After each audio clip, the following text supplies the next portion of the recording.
You're watching Business Incorporated. Nigeria's leather industry has the potential to generate over $600 million every year, but after a collapse of the manufacturing sector in the 90s, entrepreneurs are struggling to source materials for their products.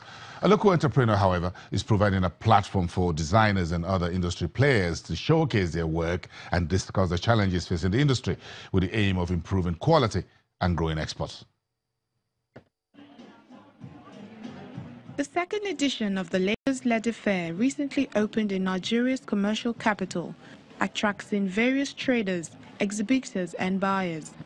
The three-day exhibition showcases various leather products from bags, shoes, belts, apparel and other fashion accessories.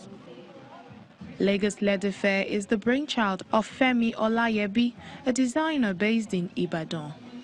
Femi has been designing handcrafted leather bags for 20 years now.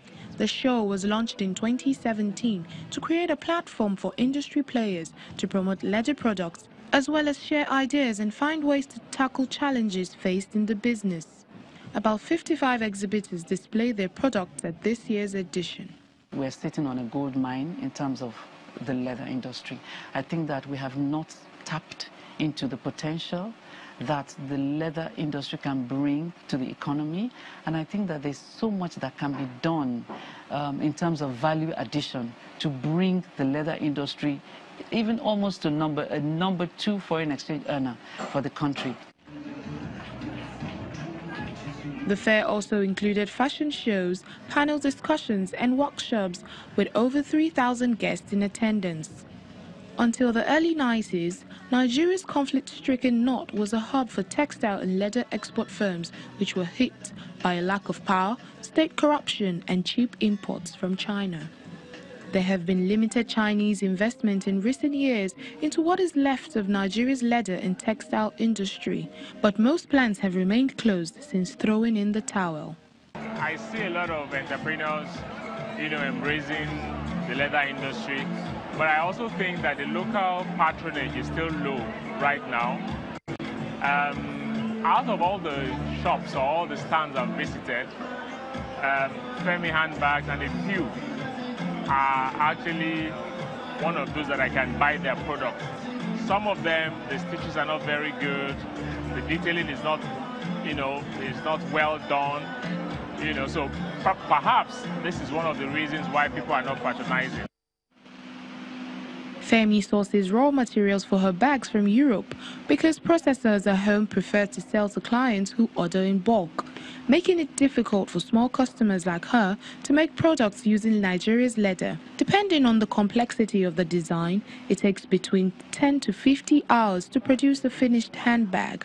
Government may have to put a few policies in place because as it is now, what happens is we, the smaller designers, do not have access to the leathers that are tanned in Nigeria. So we do not have access to our own leathers. And I can't blame the tanneries because I guess for economic reasons, they'd prefer to sell to the big designers that are ready to pay good foreign exchange for hundreds and hundreds of square feet of leather, whereas smaller designers like ourselves will probably be requiring nothing more than maybe 20 square meters, 50 square meters. So I think for economic reasons, they prefer to sell to the international market. In recent years, the central bank has made low interest rate loans available to investors to help stimulate the non-oil sector, including tanneries. It is hoped that eventually this will boost the economy and also enable entrepreneurs like Femi source the materials they need from home.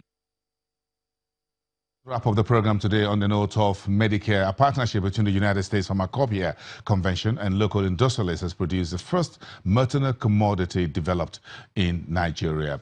This is the innovation, which is the result of a 2-year investment in research and development aiming to reduce maternal mortality rate in Africa's largest economy. We want to do this going around 2 particular products which we have come today to present to Nigerians and the world that we can now make available within this country: oxytocin and magnesium sulfate injection. And the title of my discussion is Oxytocin, first of its kind in Africa. Towards reducing maternal deaths in Nigeria and, of course, in Africa. Within the last decade, Nigeria has assumed the unenviable position of being the country with the fourth highest maternal death rate in the world, accounting for 19% of 830 global maternal deaths daily. Postpartum hemorrhage, PPH, or excessive bleeding after childbirth, is one of the major complications of childbirth, and it accounts for 20 to 30% of all maternal deaths. However, postpartum hemorrhage is both treatable and preventable using, according to World Health Organization, recommended guidelines, oxytocin injection as a frontline drug of choice. Oxytocin injection is a safe and potent drug which has been in existence in the Nigerian pharmaceutical market for many years. But despite the ready availability of myriad of imported brands, the rate and frequency of postpartum hemorrhage and consequently the fatality of maternal death is still very, very high. This development raised a pertinent question of why.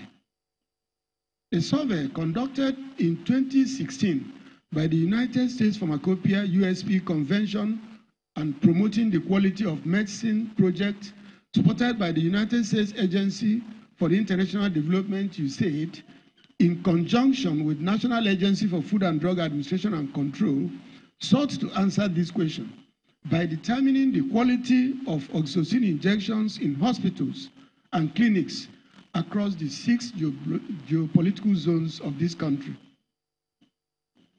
The result indicated that 74.2% of oxytocin in circulation failed quality laboratory evaluation.